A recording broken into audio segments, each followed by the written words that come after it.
Hey everyone! So let me just say, despite the health quirks of Boston Terriers, I firmly believe they're one of the best dog breeds to own. They're charming, mischievous, and have the personality of a stand-up comedian trapped in a tiny, muscular dog body.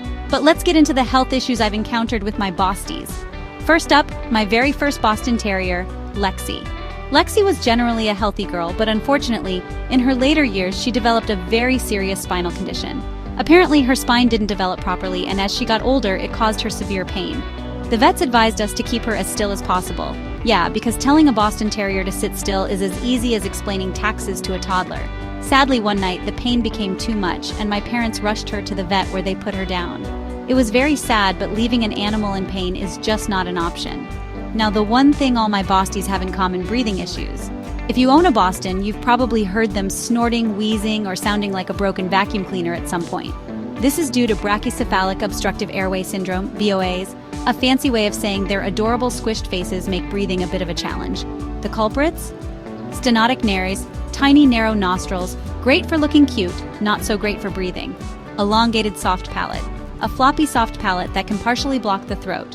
Everted laryngeal saccules, small tissue pouches in the larynx that sometimes flip inside out, because why not? Laryngeal collapse. Long-term strain on their throats can make it even worse over time. The good news?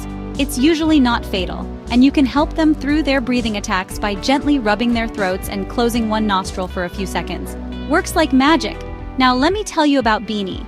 Beanie has a personal vendetta against bees. And by that, I mean she tries to play with them, and loses every single time. She's been stung 3 times already, swelling up like a balloon and looking very sorry for herself. A quick trip to the vet usually sorts it out, but I've heard there are antihistamines safe for dogs if they have mild reactions. Still, check with your vet before trying. 2 of my Bosties have had the unfortunate experience of swollen anal glands. It's painful, uncomfortable, and, well, let's just say it's not a topic you want to bring up at dinner. My youngest, Polly, actually had her anal gland pop. Yes, you read that right. We had no clue anything was wrong until I noticed blood everywhere. One emergency vet visit later, and she was booked for surgery the next day. Thankfully, she healed quickly. Polly also had cherry eye, which, if you don't know, looks like a little red blob popping out of the corner of a dog's eye. The vet recommended surgery, but I found a trick online.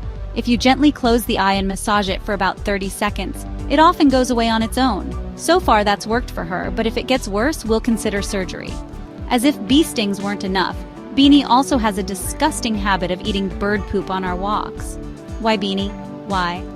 Of course, this results in some, messy consequences later. I try to stop her whenever I catch her in the act, but she's sneaky. If you also have a bird poop enthusiast, keep an eye out.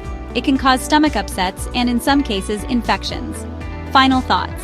Are Boston Terriers worth it? Absolutely. Despite these minor and sometimes gross health hiccups, Bosties are sturdy little dogs who love to play, cuddle, and entertain. Regular baths and tick prevention are a must if you take them on outdoor adventures, but otherwise they're fairly low maintenance compared to other breeds. Just be ready for the occasional breathing attack, random bee sting, or a sneaky poop snack incident. Would I get another Boston Terrier? In a heartbeat. Would I be prepared for their quirky health issues? Absolutely. Would I be able to stop Beanie from eating weird things? Unlikely. Thanks for watching. Don't forget to like, subscribe, and drop a comment if your Bostie has faced any of these health issues, or if they've managed to outgross Beanie. Bye for now.